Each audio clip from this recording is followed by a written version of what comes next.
good place. Yeah. Okay, so we get going here. I'm gonna talk for, thank you, Corie.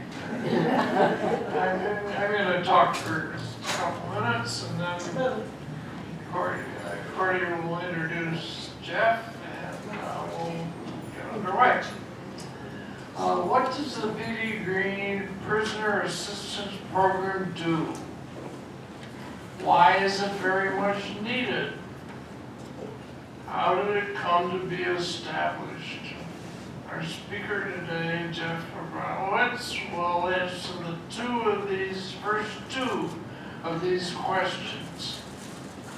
What Petey Greene does, and why is it a valuable endeavor? Corie and I are best able to answer the third, since we were deeply involved in its starting. Briefly, 3 long deceased men should be credited with getting Petey Greene program started in 2008, after they were dead. 2 of the 3 served years in prison for serious crimes. One of them, Nathan Leopold, was from a wealthy Chicago Jewish family and was a college graduate. He was, and his friend committed the first of the crimes of the century in, I think it was 1922, killing of Bobby Franks. And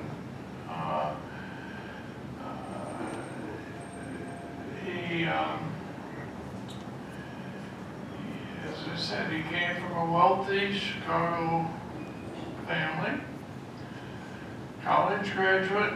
The other one who served time in prison was a poor African-American kid whose father was usually in prison. His mother was an alcoholic. And he never even got through grade school, let alone high school. He did join the Army, but he was kicked out of the Army for alcoholism. And he had no job, but he graduated into being a second-story burglar, and he had armed robbery, and he had drug problems. So he had a lot of problems. The third individual was quite different. He was a modest, highly educated academic, involved professionally in criminal justice. His name was Putkammer. Corie and I, of course, were quite well acquainted with him.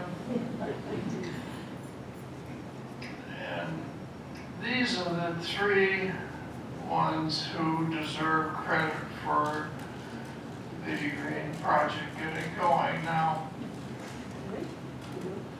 the reasons for this is that Nathan Leopold, once he was sentenced to prison for life,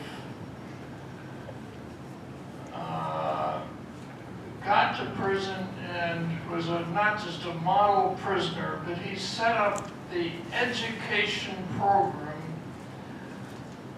in Statesville, Joliet, Illinois, and he, during World War II, managed to do the evaluation of the chemical substitute for quinine. When the Japanese invaded Southeast Asia, they cut off all the supplies of quinine.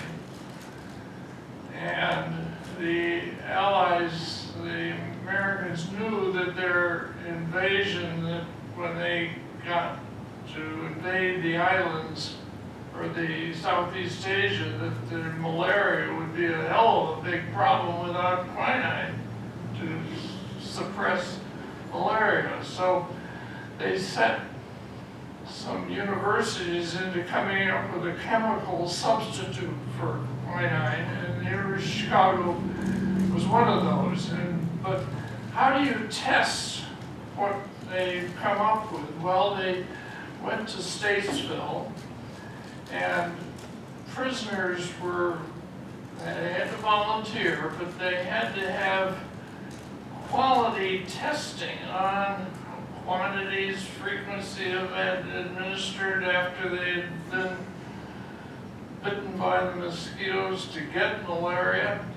And Leopold was the one who monitored all those tests. He was a smart man, and he monitored those, so he deserves a lot of credit for that. Now, what did Petey Greene do? Petey Greene was released from prison, and he had an incredible ability to talk. He was like a rap artist. And he soon developed an ability to appear before audiences and be paid to do so. And he actually got a radio program. Petey Greene's what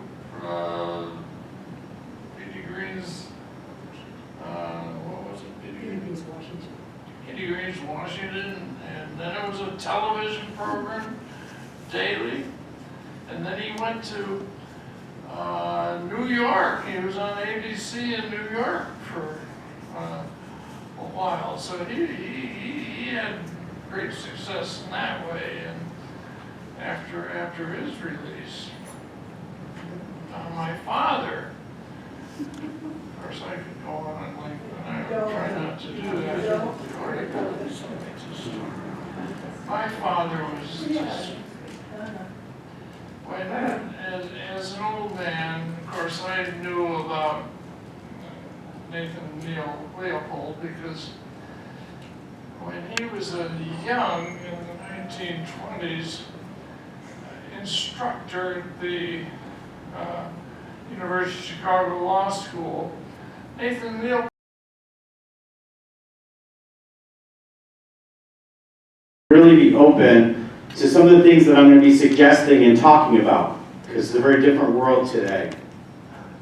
So I'm curious if anyone's ever heard of banana baseball. It's baseball season coming up. I know here in Seattle you got your baseball team, but banana baseball is this amazing thing because it's baseball, but they do these crazy things. And sometimes the players catch balls and acrobatic moves, and they if a fan catches a ball, it's actually an out in the game. That's kind of crazy, right? And they have all these music and people dancing during the game. But the whole premise of banana baseball is to make the fan come first. The fan comes first. And the overarching premise today is that the student needs to come first. That the men and women that we work with that are incarcerated across the country need to come first. We need to be thinking about how we get them smarter so that they stay out and they find success and they raise their families. So we're going to be playing a little bit of banana baseball today, making sure that the student and everything that happens is thinking about the individual who's involved. And I guess today you need to start by understanding me and why I'm here and a little bit about me. And then we're going to talk a lot about Petey Greene today, but you need to understand the system. But first you need to understand who's pitching in this game and who's up here. So I was born in Philadelphia, born and bred there, and always wanted to be a trial lawyer. And I know Mr. Baker up front is a trial lawyer, can appreciate that. I always wanted to be a trial lawyer, so I went to The Ohio State University for undergrad and then Michigan University for law school. And then came back to Philadelphia and practiced law and became a senior partner in a law firm. And I loved what I did. I loved being in the courtroom. I loved sharing the work that I did. And I learned a skill set there. Now they say the two most important days of your life are the day you're born, and a lot of people would say the day you pass away.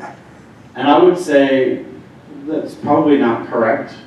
I would say the two most important days of your life are the day you're born, and then the day you figure out why you were born. And I could tell you down to the instant when that happened for me. It was March 12th of 2012, because I stood in a courtroom in Philadelphia, and for the first time in my life stood there not as a lawyer, but as a defendant. You see, I made some really horrible choices in life.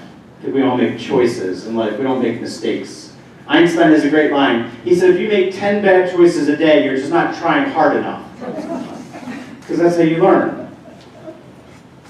So I made some bad choices in life that landed me in a courtroom, and on that day, taking responsibility for a crime, financial crime that I was involved in, I was sentenced to 5 years in a federal prison. The first things I remember that day were, first my wife coming up from behind me and giving me a hug, and then being pushed aside as two gentlemen removed my tie and my belt, and they took my wallet and my wedding band off, and they removed the laces off my shoes, and then they escorted me out of the courtroom. And that was the beginning of a very, very long journey, which to this day hasn't ended. I was taken back into a holding cell, and I sat back in the holding cell for what seemed like an eternity, but back there I was buck naked because I couldn't find a jumpsuit that fit me, and eventually they found one, but while I was sitting in that room, I made myself two promises. One was that I was going to figure out why this happened, so it never happened again. And the second thing was I needed to figure out what the bigger picture was. Like, why was this happening to me? What was the message that I was getting? And what was I to learn from it? So I went right into prison that day from the courtroom and was held in a federal facility for 5 years. And while I was there, I learned. I learned how to work with the men that I was with. I learned how to teach 60 classes and everything from GED math to business startup entrepreneur programming. I learned how to drive a forklift. I learned how to work in a commercial kitchen. I learned things that a lawyer often never could imagine doing in his lifetime. I found that when I was incarcerated, there were all these lessons that were around me from the men that I was with. But it wasn't until I walked out of the prison doors that I really began to understand what this was all really about. I'm a very proud person, and when I walked out the doors, I decided that I wasn't going to ask for much help from my family, so I went into a homeless shelter in Philadelphia, in North Philadelphia, and my first job was teaching GED math. And there, I really learned how individuals that were black and brown and in poverty in our country struggle to survive. Things like transportation and just getting around, or finding a way to get education or clothing for a job interview, all were monumental tasks. My first job was teaching GED math for $7 an hour, and that was about 10 years ago. I quickly, over a few months, became a director and then an executive director of what's now the largest adult literacy agency in Pennsylvania. After that, I went and transferred to become an executive director of a very large workforce agency, overseeing the criminal justice work that was happening behind the walls of our jails and on the outside helping men and women that were coming home.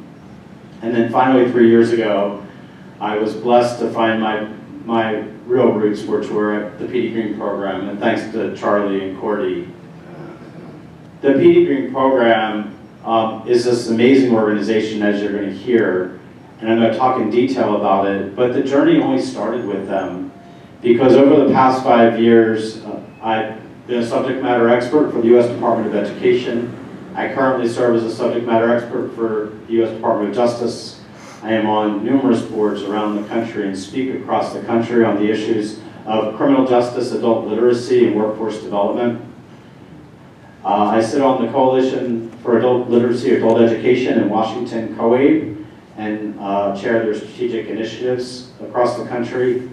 And I am most proud that I do a lot of this work both behind and beyond the walls of our prisons and jails. So I'm here, and the glasses that I wear are very different than I wore when I was a lawyer. And things that I didn't see, I see today. I do believe in the facts. And today, in today's society, we read a lot and there's a lot going on, and I think sometimes we lose sight of the facts of what really is happening in our country. So here's the facts. We have 70 to 100 million people in our country that have a criminal record, criminal past. And it all starts with an allegation. It starts with getting pulled over by a police officer and getting a traffic ticket. Whatever that looks like, that's where your criminal record actually starts. You're in the system. You're already there. We spend about $60 billion on our criminal legal system, and about 650,000 men and women come home from prison and jail every single year. They're returning back into society.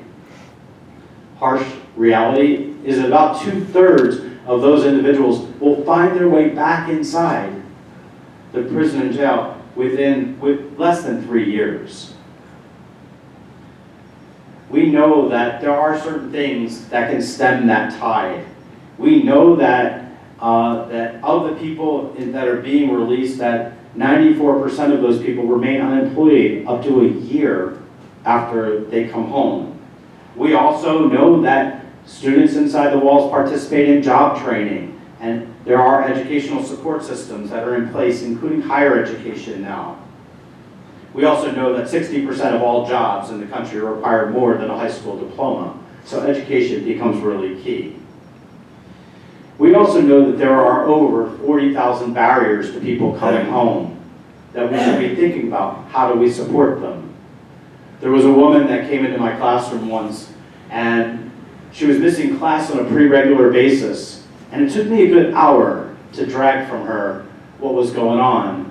And I was like, just tell me, like, what's happening? Why are you coming to class? And there's a great line, it was in Ted Lasso. He quotes Walt Whitman. He says, the world would be a better place if we were all curious and not judgmental. And I kept digging, and finally she said, I can't come to class because I can't afford feminine products. Well, for the gentleman in the room, I was as lost as you were. So I called my daughter. I said, Rachel, tell me, what's period poverty all about? And she explained it to me. And with a stroke of a pen, I was able to make sure all of our facilities have feminine products. But these are things and challenges we don't think about.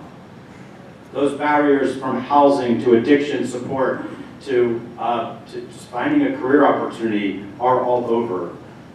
83% of those barriers stay with you for a lifetime. They never go away. Most of them include employment. About 27% is the unemployment rate for people that are formerly incarcerated. Now, that's higher than the peak of the Great Depression. 27%. Outside of every prison and jail is this fast-flowing water. And our jobs need to be thinking about how do we get people to cross that water? How do we help them when they walk out the door so that they're successful? How do we help them find transportation? How do we help them reconnect with their children, find addiction support, find housing? Gosh, finding a tie when you come home so you can go to a job interview. But it's not just about a job anymore. Because I think we all recognize that if you put somebody in Taco Bell and they really don't want to be there, how long do you think they're going to stay there? It's about helping people find a job, and more than a job, a career. This gentleman in the picture up top, he works at a place called Edwin's in Cleveland. It's a 5-star restaurant. And he made bananas Foster for my family and I. And Edwin's only works with individuals who come home from prison and want to be chefs. And I took the picture because, quite frankly, it was his face. that is emblazoned in my brain, because when he got done making those banana Foster, it was like he had just won the Super Bowl. It was the most amazing thing to see somebody so successful at what he does and take pride in it and realize this was his achievement. There are so many barriers for people coming home, and housing, education is the biggest one, but skill training and medical supports, identification and basic needs, and even for Mr. Baker, legal support, representing them. I want you to think, with your new glasses that are on, of the most embarrassing thing you've ever done in your life. You got it? I'm not asking you to share, don't worry, I just got it. Now I want you to imagine sitting in front of someone and having to share that with them and then hope that they're going to hire you for a job opportunity. It's hard to do. It's hard to do. Things are changing today in a dramatic way. I spent the last few days in San Francisco, and I was at San Quentin. And while at San Quentin, I was able to walk the yard. Now I'm telling you things, I know this is being recorded, but that's okay. I'm telling you things that I've not shared with anyone. And it's just fortuitous that this came right after the San Francisco trip. But I walked in, I had clearance to walk the entire facility at San Quentin. And I was with a partner we're going to be working with. And I walked out to the yard where there were men on this big dirt field playing baseball. And some were walking the track in the prison, and they had their radios going. And others were working out. Some were even playing pickleball. They had pickleball there. I thought that was kind of funny. They had basketball courts were going. And there was something crazy that happened inside me, because there was a piece of me, I kind of felt like I was home. And there were some men that were coming over to me, and they were fist bumping me or giving me a high five. Some had known I was coming. There's something inside of a prison you should know. It's called inmate.com. Inmate.com is when word gets out that someone's coming in the prison, and they want to, they just for whatever reason, it gets around like wildfire. So men were coming up to me, and they were sharing a little bit about what they're doing.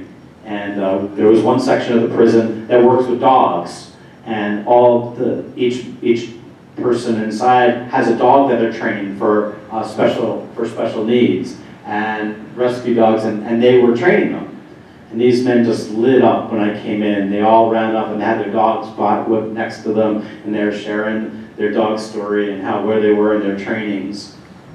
There were other units that I went into that men actually had computers. Real computers inside of a prison.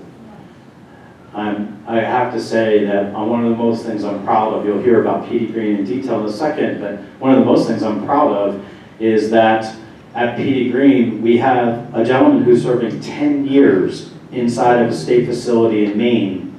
He is a full-time employee for us.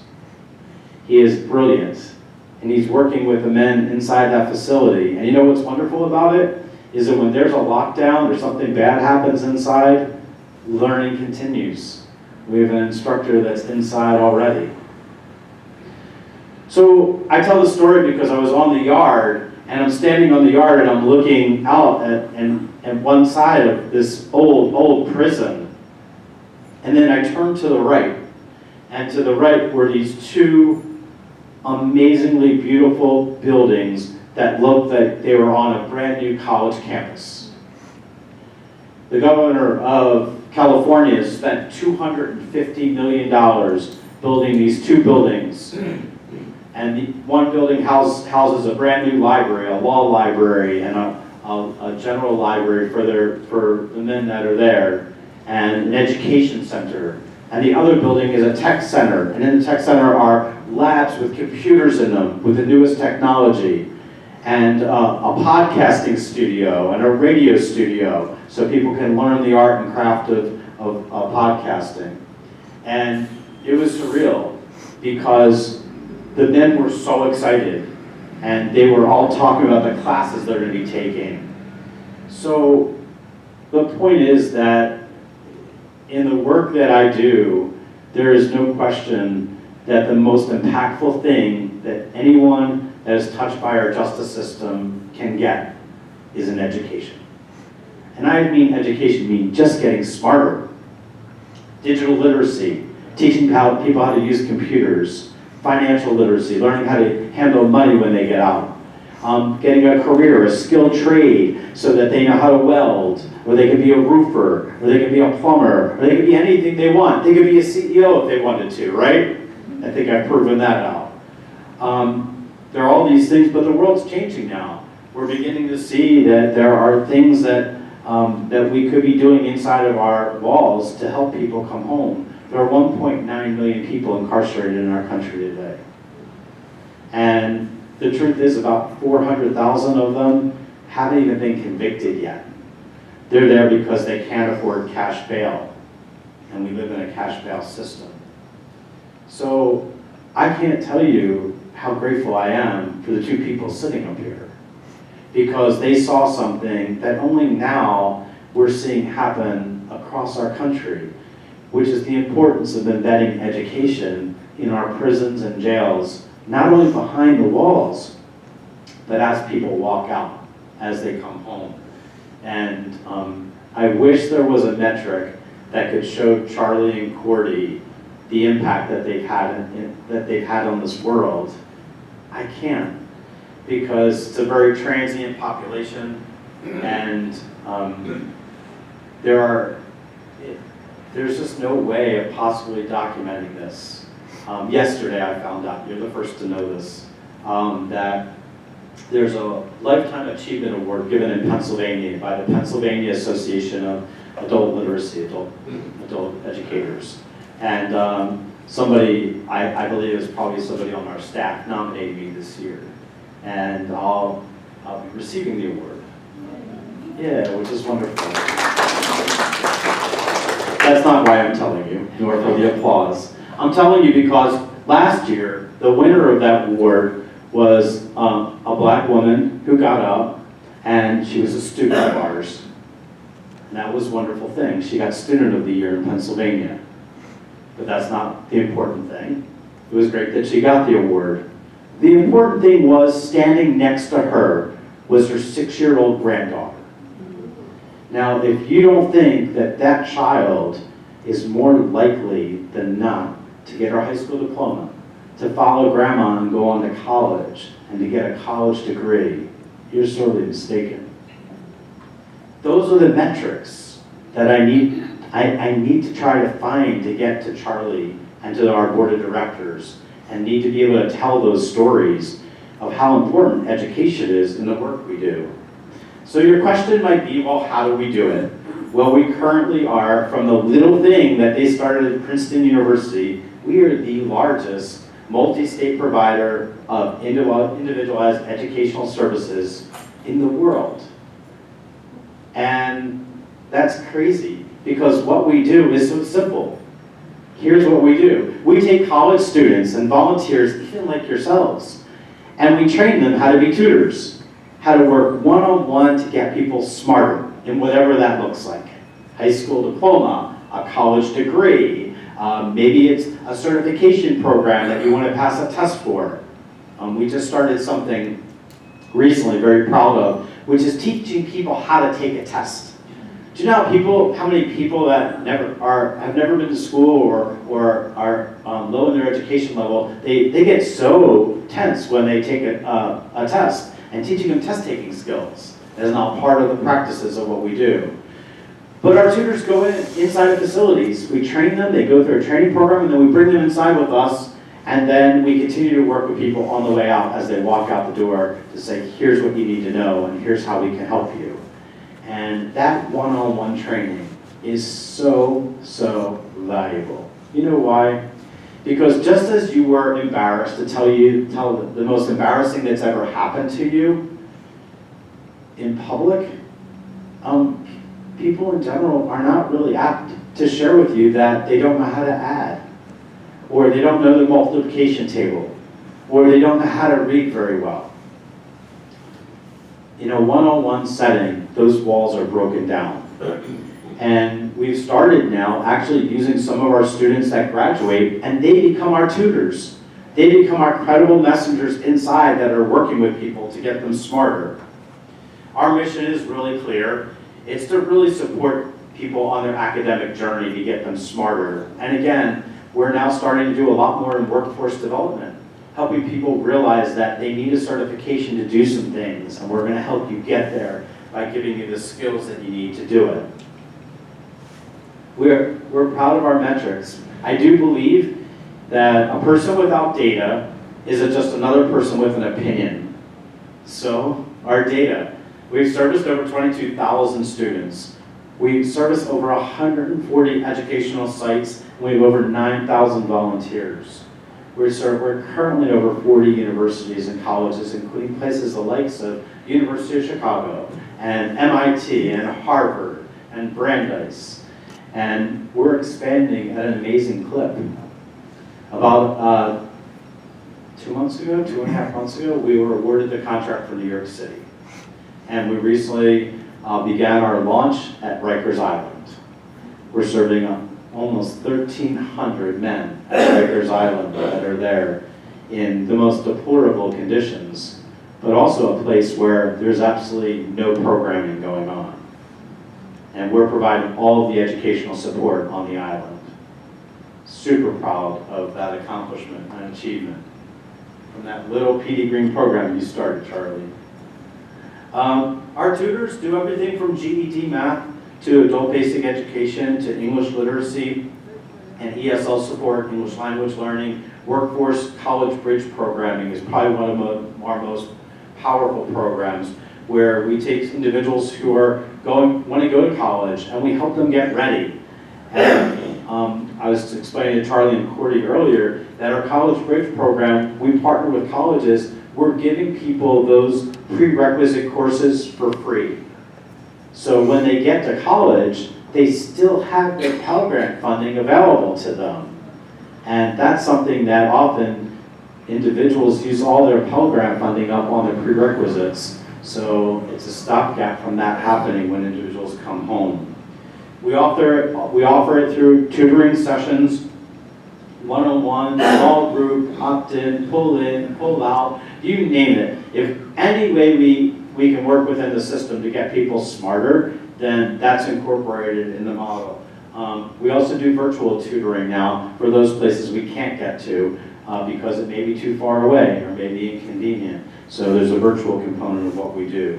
I mentioned our College Bridge program, which is amazing, and it's the College Bridge program was started by someone that now oversees our Putkammer Center for Educational Justice, which I'll talk about in a second, but Dr. Chiara Benatolo, who started this amazing program of really helping people navigate into college. There is a harsh reality, though, that many students that start our higher education prisons and programs inside of the walls, that they just don't complete, because we've got to figure out with our universities and colleges how we help them succeed when they get into the university environment. And oftentimes when you come home, the big thing is finding a home. It's finding transportation, it's all the nutrition, all the things you need. And college just seems to fall by the wayside. So trying to figure out how some of that programming can happen is really important. I mentioned the Putkammer Center, and it's named after Charlie's father, who you saw photographs of earlier. And I was at University of Chicago a few months ago on business, and I took a tour of the university and made an intentional stop to see Charlie's dad's pictures that you saw up on the wall earlier. And there's a big plaque of his dad up on the wall when you walk into where the law school is, and his class pictures are there. And I had a chance to see some of those things. But the Putkammer Center is our incubator. It's a place where we test projects, we pilot them, we see if they're going to work. It's also our project evaluator. And if anyone knows, has been in academia at all, sometimes programs get evaluated 5 or 10 years after they're started. And that just makes no good sense to me. Like, why not evaluate it from day one, and then when you know you're making a mistake or you're not doing something right, you fix it right then and there, so you got a perfect program. So we build in through the Putkammer Center, we build in evaluation work right in the beginning of every project and every program that we have. And using that data to publish articles across the country and work with universities. We work with some of the most prestigious research evaluators in the country in the work that we do, and I'm really proud. That was indeed started and funded with the help of Charlie and Corie. It's about a year and a half ago. About a year and a half ago, we got it off the ground. The impact of education is tremendous. Most people that are formerly incarcerated don't have a high school diploma. About 4% have a college degree. Again, we talked about unemployment. The impact of education, if you just take one class inside of a prison or jail, you're 43% less likely to go back. Just one class, that's all it takes. So I'm going to end there because I really want to hear from you and questions that you might have. But I also just want to extend my gratitude. Look, I've been home 10 years, and I will tell you, when I walked up here and I stepped behind this podium, I would venture to say there wasn't a person in this room who thought that I was a convicted felon. And when we see people today, we should remember that it's not about where they've been, it's about what they've learned on that journey and what they've done with it. And I can't thank the Petey Greene organization enough for all that they've given me and the opportunity, but we're growing and we're growing fast. I'm hoping to be in San Quentin next year, within the next year, working with the Last Mile program there. We're looking at St. Louis now with the Jim McDonald Foundation. We've been out to Chicago, and it's impactful work. For two reasons it's impactful. One is we're getting people smarter, and the second is we're changing culture. We're getting people to see that the people that they think are those the men and women behind the walls, they're also people that can be really smart and can be really talented. We have more jobs in our country today than we have people to fill them. And yet we have this whole talent pool that sits inside and outside of the prisons and jails of our country that we just have not opened the door wide enough for. So, yeah. What about the younger ones? It sounds like you've been talking about adults, Yeah. but it starts very early. It does. So Can everybody hear her? the question was, or the comment was, what about the younger Yeah. individuals and where it starts? And you're absolutely right. It does start. And we're really proud of the youth justice work we do. We're in Washington, D.C., and in the jails there, we do all the youth justice programming there, and same thing in Boston. And there, what we do is we take our tutors in, and they're just not teaching math and reading. You know what? They're teaching basketball. They're teaching podcasting. They're teaching drone flying. Because we know that in order to get to young people today, we got to meet them where they are, and we have to work with them to try to get there. And the reality of that is that if we can really work with our young people in our country and get them smarter at the same time, and then realizing that there's a pathway to college for them or a career opportunity, then we're going to be a far better off country. So we do a lot of youth justice programming. And also, is there anything about, do you work with people who are lifers, and so there's no possibility for parole? So I'm so glad you asked that question. So when I was incarcerated, I was taken to a supermax prison. And the reason was they had just killed 2 guards at the prison, and they needed some people to kind of help function inside. And I learned really quickly that some of the most influential people in our prison system are the individuals who are the lifers, or people that are serving time. They're your credible messengers. They're the ones talking to the young people and telling them, you gotta get out of here, you gotta stay out of here. They're the ones that are the most impactful. I was at a prison, SCI Chester, it was about 5 years ago. I was at SCI Chester prison, and it was a gymnasium filled with people. And that never happens in prison. You don't put a few hundred people in a prison, in a gymnasium, all together in chairs. They did. And I was speaking, and a gentleman before me was speaking, and he got up to speak. And there was not, you could hear a pin drop in that room that day. You know who that gentleman was? Bill Cosby. It was Bill Cosby. Bill Cosby gave the most impassioned plea I've ever heard of why those men in that room needed to stay out of that facility, and once they got out of that door. So your credible messengers are the men and women that are serving life sentences that still bring tremendous value to society, despite the fact of why they may be there. Yeah. Yeah. This work is so impressive, and I am also grateful to all involved. And my question is, how many of the educational facilities are for women? Great question. So I'd say about a third of our work is in female facilities, and we're starting to do more targeted. We do more targeted interventions on the outside. The challenge in the women's facilities are that there's just not as many of them, and they're often at places which don't make a lot of sense to me, farther away from the cities. You'd think they'd want to be closer so the families could be connected with them, but they're often challenging places to get to. But we're doing more and more work with targeted populations, including women, individuals with disabilities. My wife is deaf and hearing impaired, and we're very intentional about helping people that have special needs and how we work with them. Great question. Thank you. Yeah. How do you choose your prisons? For example, I'll be going up to Madison, a prison just north of here. And how do you start that process? What do you do?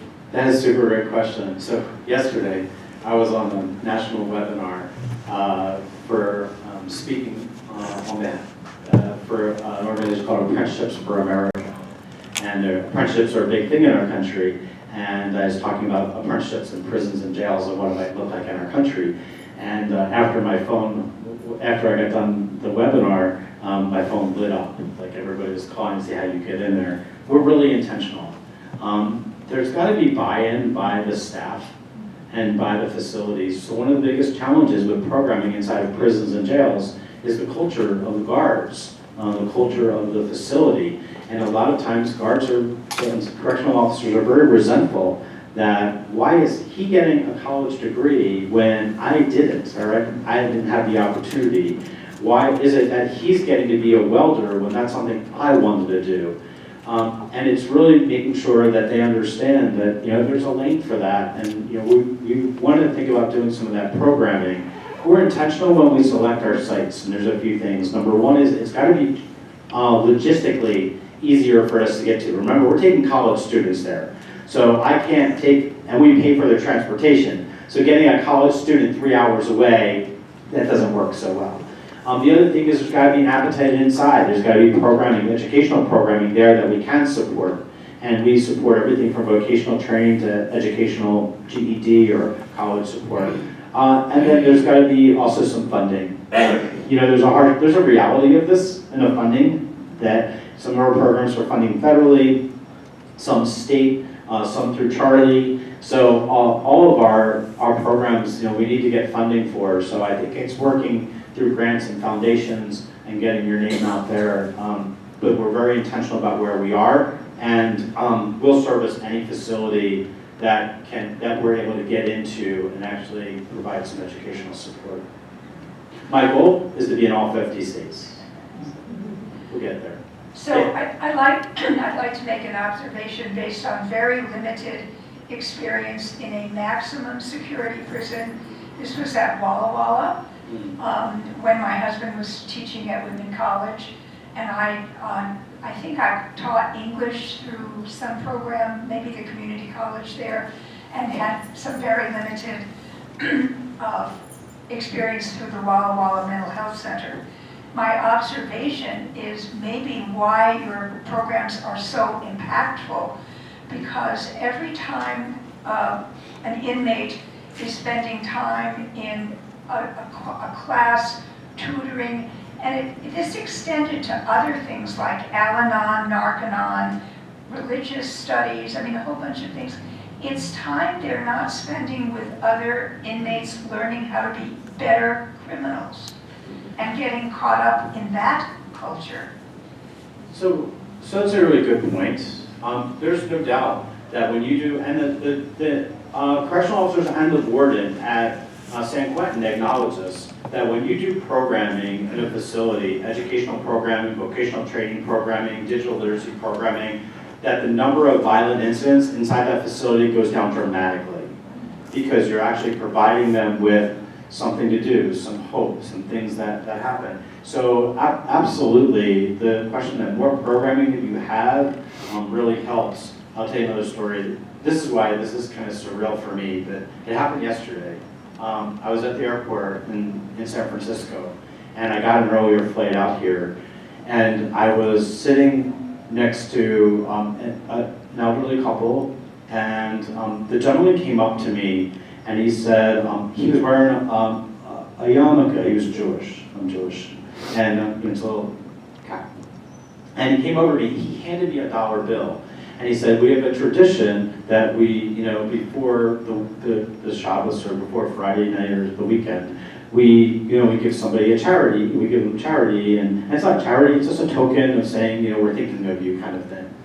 And started talking to this gentleman, and it turns out that this gentleman was the founder of a group called the Olive Organization, and they supported me when I was incarcerated.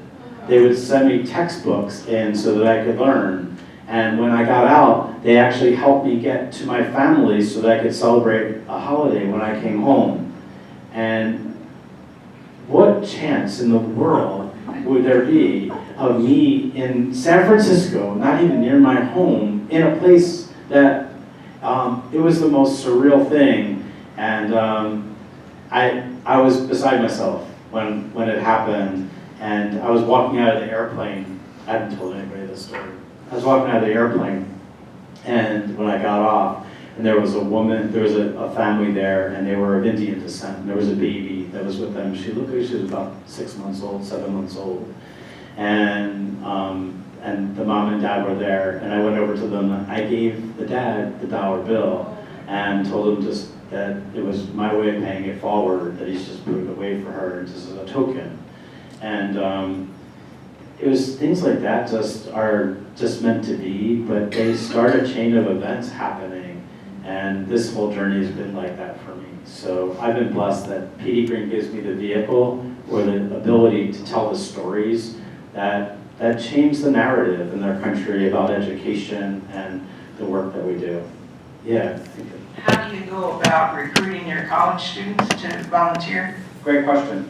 Yeah, our college students often have chapters on campuses where they socialize together. So there's a group, a chapter campus group that's all together, and we have recruiters on most college campuses that go out and get them. And some campuses are really strong. At Princeton, we have a strong campus, but at Tufts University, we have 240 students that get together just because they get together. It's a strong chapter, and every year they're continually building it. Remember, they rotate every year because new students come in and they continue to build their program. We have a 5K race that they help run, and we get them involved. Yeah. You mentioned that we're a cash bail society. Do you not recognize personal recognizance or own recognizance for release? Remember, state by state, city by city, county by county, depending what those regulations are. And our system is severely broken. Like, we need to be thinking about how we fix our justice system itself. Because I recently read 2% of those people that are behind the walls are are exonerated. 2%. That doesn't sound like a lot, does it? 2%. We have 1.9 million people incarcerated. That means 20,000 people sit behind the walls of our prisons and jails and have done nothing wrong. So I think there's a lot of those kinds of things that they're city-driven, they're policy-driven, and we have to deal with them head-on. And it's very similar to one of the main causes of recidivism, which is behavioral health issues. Look, when we shut down our behavioral health hospitals years ago, what did we do? We just moved them into our prisons and jails. And we have to start dealing with the issues of behavioral health and how we help support people when, that have those kinds of challenges. So you're speaking of a state, are you in Pennsylvania now? Yeah, I live in Pennsylvania. So there are no personal recognizance release programs for? There definitely are. Yeah, there are, for sure in Pennsylvania there are. There's also diversion programs that we work with which are wonderful. A diversion program is where you get a charge, and if you complete some task, whether it's your high school diploma or college degree, that charge goes away forever. It's not even on your record. And diversion programs are being more and more accepted by prosecutors across the country because it's realizing it's not putting the stigma of a background on someone, especially younger people, that's going to ride with them their lifetime. Anything else? I will tell you one last story. We're almost at time. I want to be conscious of that. A few years ago, about 7 years ago, 8 years ago, I just became a grandpa about a year ago. And I'm going to talk about my daughter, Rachel. But I was away when Rachel was in high school. But a few years ago was Father's Day, and my daughter said, "Dad, come on in the car. We're going to go. I'm going to take you for your birthday present." And I was like, I had to ask her. I said, "First, is this a punishment? Like, I need to know, is it a punishment?" She said, "No, it's not a punishment." And then we drove, and we're driving out to the suburbs of Philadelphia, and she stopped where her high school was, and back of the high school where the football field was, and she said, "Get out of the car." And I was like, "You told me it wasn't a punishment. Come on." She says, "Get out of the car." So I got out of the car, and and she walked out of the car, walked around to the back of the car, and she opened the trunk, and she pulled out her cap and gown, and she pulled out the award she got at her high school graduation. And we walked out to the football field because I was incarcerated when her high school graduation took place. And we walked out to the football field and we took a bunch of pictures, and she packed a lunch, and we sat out the 50-yard line and we talked about our journeys. I talked about mine, not that we hadn't talked about it before, but kind of in a different way. And she talked about hers and what her experiences were like. And I tell the story to you because being at our actual high school graduation, obviously, would have been one of the highlights of my life. That day was priceless. And you can't make those up. So I think that, and I hope that as you leave this room today, and as you see Charlie and Corie, if there's a way of getting involved, follow us. I have left material in the back about our program. We have a link on there for get onto our website. We have a newsletter that comes out all the time. We have programs that are virtual that you can watch, Justice Education series that educate people on these issues. Always something innovative, always something you might be curious about and learn about, but they're often at night, so you can watch them at nighttime and pull them up on your computer or your cell phone even. And I'm always open if you have an opportunity you think might benefit our organization. You might know somebody that says, gosh, they're a warden at a prison that I went to, or I'm friendly with this person, or my son or daughter are active. And if you have any kids that want to get involved in Petey Greene, for sure, make sure they get our information. But again, just a huge thank you to Charlie and Corie for inviting me, and thank you all for your great questions.